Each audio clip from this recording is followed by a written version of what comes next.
Yes. So we get to the point we'll won't ask any more questions about how you have problems in the last 10 minutes of the game, and we're going to get to that point ever. We talked about it a little bit yesterday. We showed them the end of the game. And, you know, I think more of a mindset than anything else. And I've got a young, inexperienced team. Understand not one of those players on the floor had been in a game late if it really mattered. And if they were in the game late, they were told to run to a corner, get away from the ball. So this is all new to them. And so we're working on it. That's what we got to do. That's the issue right now is let's finish some games off the last 4 or 5 minutes. John, are you starting to see any signs of reduction from your players? Yeah, they haven't been consistent, but yeah, they've given us stuff. They're playing. All right, how much have you talked to these players about seeding yet? Is that something you talked to about the tournament? Not at this point. We got enough issues we're dealing with that we haven't talked about it. The one thing I told them before our last game, and I was worried about that last game, and I told our staff that we just got to take care of business. Our RPI was around 14, our strength of schedule was around 10. I think it's moved a little bit, but not much. We're fine. Let's just take care of business. Let's figure out what our weaknesses are. We're getting better rebounding attempts. We really are, both ends. We're getting better executing. Now let's finish the last 4 minutes of the game. The start of the game, last game, was a little shaky. We haven't had many of those, but we've had a few of those. So. John, along those lines, what about the three-point defense over the last few games? What have you seen and what needs to be corrected? If you look at them, they're making tough shots. And we've played teams in the past where I said they're going to shoot 33s. If they make 20 of them, with us hanging on them, then you go on to the next game. And it just seems like guys who never make shots make contested shots falling down against us. Some of them bank in, some of them hit the scoreboard and come down and go in. Just how it is when you play us. I mean, and our team knows it. I said to these guys, we're playing a team that's going to take 33s. What do you think they'll do against us? They'll make a guy, 5-man will step out and make them. That's guys get excited about playing against us, and that's. So at this point, it's not a major concern, No. or?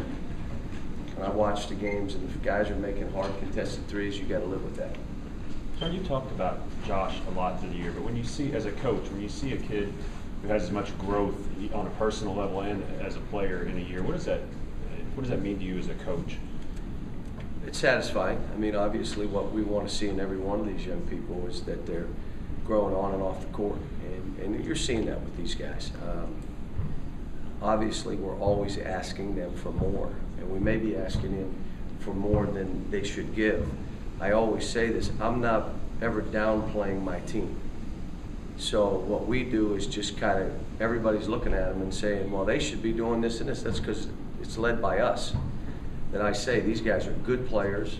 They're as good as anybody. They should be he's as good as anybody in the league. He's the best guard. He's this, he's that. Well, it puts us maybe where we're trying to ask them to do a lot more than they're really comfortable doing. We're dragging them out of a comfort level. And everybody's expectation is maybe beyond where it should be. But that's how I've done it in the past and how I'll continue to do it. John, at the end of games, who is it that you want at the line?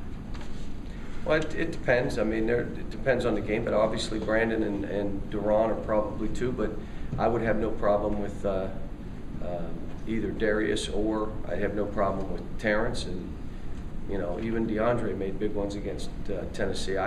We're a good free throw shooting team. I'm not. Now, if you have a choice between a guy who just made 5 in a row and a guy missed the front end 1-on-1, throw it to the guy that made 5. Don't throw it to him. You just missed one. Throw it to him. That kind of stuff we got to get better at.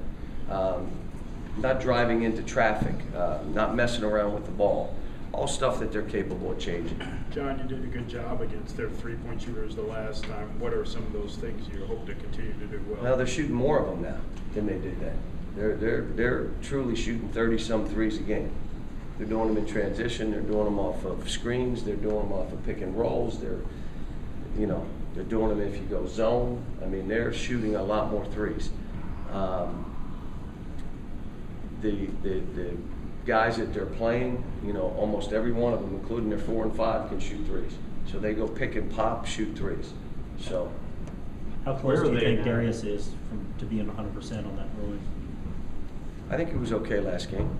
I mean, he was good yesterday in practice. What do you think of South Carolina now? They've lost since